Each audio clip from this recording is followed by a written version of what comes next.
Come with us to our first ever visit to Fright Night at Thorpe Park. Our first ride of the day had to, of course, be Hyperion. We love this ride so much. And then we spotted this little Stranger Things pop-up experience, so we went in here and then we stopped by Pizza Pasta to have some food. Thorpe Park looks so pretty during Fright Night. All the decorations are just so cute. And then, as you can see, we headed to the Swarm, also got terrorized by the crows. They're actually so much more freaky in real life, by the way.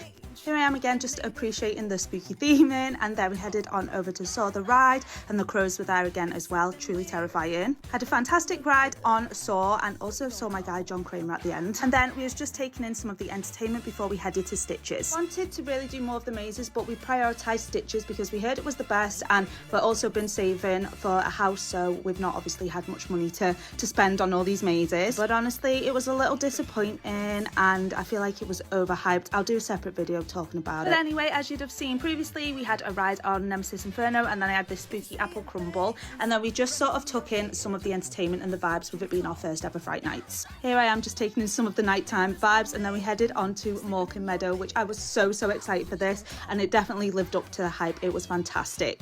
We then also had a dusk ride on Hyperion, which again, brilliant, absolutely love this. And then I'm going to be so real with you here, but honestly we was just having a little nosy round and taking lots of videos and photos of all the coasters lit up, because the lighting at Thorpe Park is fantastic during Fright Nights. So we wanted to make sure that we took in obviously all the atmosphere, the vibes, photos, videos. Phil loves lighting as well, so he was enjoying taking lots of videos and photos of all the lights. And then after we spent a little bit of time doing this, we then headed on over to the Swarm. Now I love the Swarm, but it is Phil's favourite, and we wanted to sort of prioritise our favourite rides for night rides at Thorpe Park. We waited for the front row, and it was a fantastic night ride. We was just amazed. 10 out of 10 again for all of the lighting and the theming. And then me and Phil both decided that 2 rides on Hyperion wasn't enough, and we decided to head on over there to have a night ride on it. We stopped by obviously Colossus, appreciated some of that lighting, and then it was time for our night ride. Guys, I can't even begin to tell you how emotional I was on this night ride. We saw fireworks in the sky as we was climbing up the lift hill. It was just so incredible and phenomenal. And the lightning package on Hyperion as well is insane. It's like synced to obviously the train movement. And then after that, I decided to have another ride on Saw the Ride. Obviously, it's one of my favourites. I absolutely love it.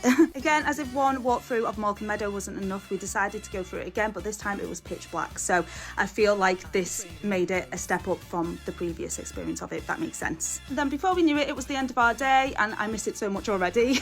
This will definitely become a yearly thing for us for sure, because we absolutely loved Fright Night at Thorpe Park.